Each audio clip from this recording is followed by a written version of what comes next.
Thank you. Amid the spread of the virus, there's also a serious risk that the public anxiety could lead to the spread of racism, scapegoating, and blaming minorities for this public health crisis. Joining me now is Jonathan Greenblatt, CEO of the Anti-Defamation League.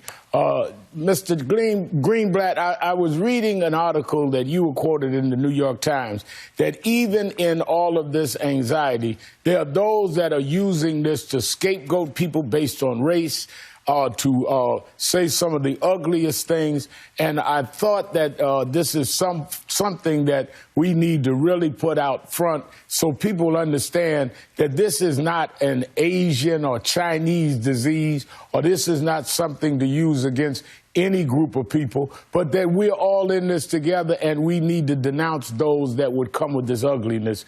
And you've taken an action in this regard. Tell us about it. That's right, Rev. I'm really glad you've raised this issue because it is indeed a real problem. At the ADL, we've been fighting hate for over 100 years, and often we see minorities stereotyped and scapegoated in the event of big sort of problems or system failures. And indeed, COVID-19 is a system failure like we've never seen. And as you pointed out, we've seen Asian Americans, people who are perceptibly Chinese, or whether they are Chinese Americans or Chinese travelers, people wearing masks, getting harassed in public places, actually being assaulted. The stories are shocking. We have seen many of them from coast to coast, from the interior of the country. We've also seen Jews being blamed as if we somehow were responsible for the virus, perhaps because some of the hotspots took place in communities with large Jewish populations. But the bottom line is this. As you said, COVID-19 is not a product or problem limited to any one ethnic or religious group. We've seen this pandemic has spread with terrifying consequences to all communities. We need our leaders to refer to this disease, this virus, by its scientific name and not stoke up the hate when they talk about it. And ultimately, we all need to take this on together because we will only defeat coronavirus if we can act in collaboration, hand in hand, arm in arm, all people together. We saw one report where a lady actually walked over to a lady that appeared to be Asian and actually fractured her jaw, hitting her saying, "Where's your mask?" We saw other situations with other people. And we have public officials, including the president, identifying this by nationality.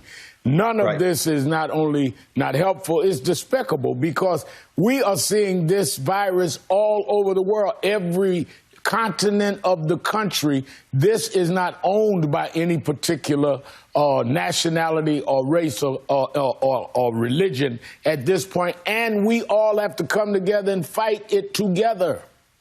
I couldn't agree more. So where it may be true that the early reports of the disease came out of the Wuhan province of China, the fact of the matter is, as you said, this is everyone's problem. And in the face of Americans being assaulted because they are Chinese, for our leaders to refer to it in a way which reinforces the misperception that this somehow is a Chinese problem. Look, that is destructive, Rev. It's despicable. And frankly, it's un-American. So I think we should ask our leaders to do better. And I think all of us need to dig deeper, because this is a moment where we need to realize, again, we will only defeat COVID-19 if we can work in collaboration, hand in hand, arm in arm together. All right, Jonathan Greenblatt, thank you for being with us. Now let's bring in